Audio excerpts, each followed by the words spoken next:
Geminis, welcome to my channel. This is going to be a look at the month of July for you, what to expect.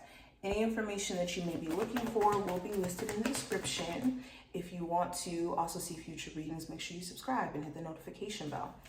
But let's go ahead and jump straight in. First card that we have is the Knight of Pentacles, representing the general theme. So, or not Knight of Pentacles, Knight of Cups. So I actually got this same card in this position for, I want to say, maybe Capricorns. I'm not quite sure. No, it was actually Virgos, not Capricorns. So if you have Virgo in your chart, check out that video. But anywho, so with the Knight of Cups, this does talk about possibly a Cancer, Pisces, Scorpio significance. Doesn't have to be, but I do see a love interest where you're starting to question, is the love genuine? Is this person going to consistently show up for you if you were to take this relationship to the next level? Okay, this could be someone newer in your life or a connection that has been in your life for some time, but maybe the inconsistencies around how this person shows up is something that leaves things in the air constantly. For others of you, this could be an internal struggle on your end where you could be having mixed feelings about certain people or certain commitments that you've made, like maybe to a house or to a job or to an apartment, to a relationship. But you could be feeling iffy about certain things. Also, this is a time frame where you want to be very mindful of acting on how you feel. I'm hearing that message here clearly.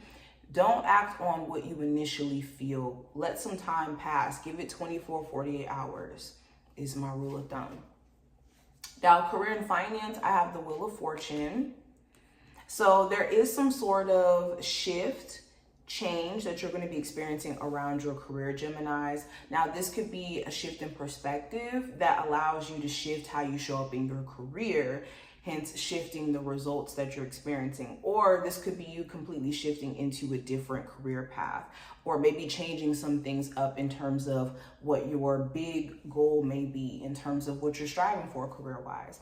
Maybe you were striving to be a doctor. Now you more so want to strive towards being a content creator, or maybe you were striving to be a content creator and now you want to get into being a therapist. But there's something here that's shifting because your perspective is shifting. And also change. You could be feeling like you're ready for a change.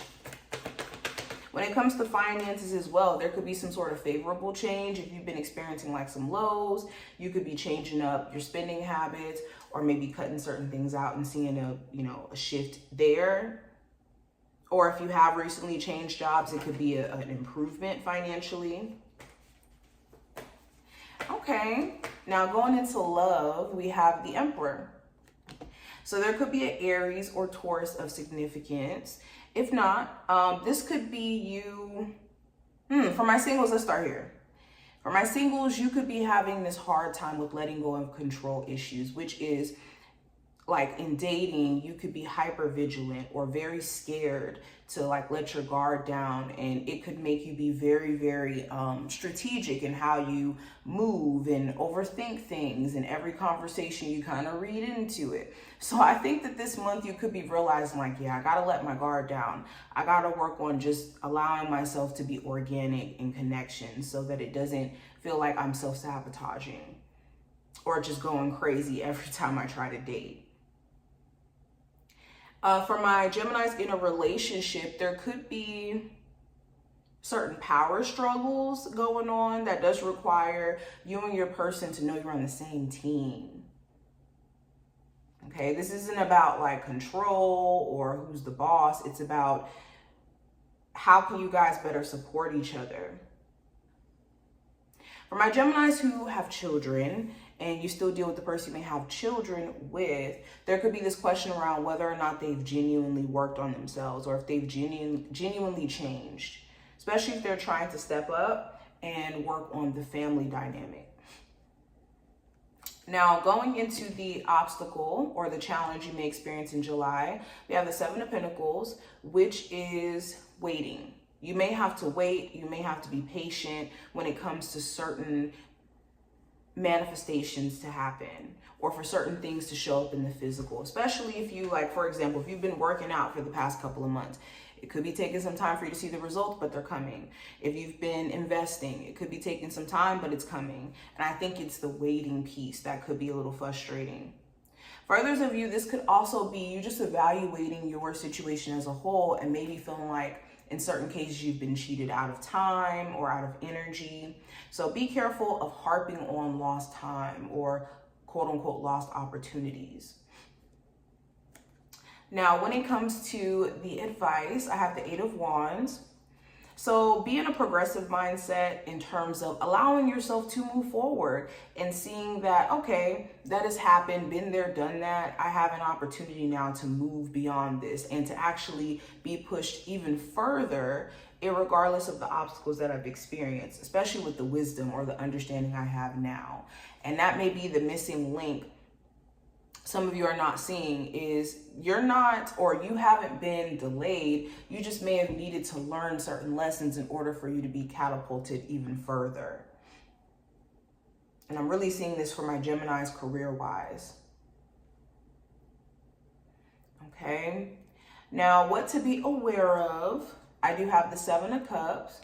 So you do want to be aware of certain emotions that are coming up during this time frame and where they're stemming from and why you're experiencing them. That all goes into emotional intelligence, which is self-awareness, the ability to tell how other people are feeling, self-regulation of your own emotions and not making it other people's problem when it comes to your emotions, and understanding that you are responsible for it, and a host of other things. So during this time frame, practicing a level of emotional intelligence when it comes to acting on certain things or wanting to do certain things and not really having an understanding of at the root of it what you truly want to do, because there's a plethora of emotions that you're experiencing at the time.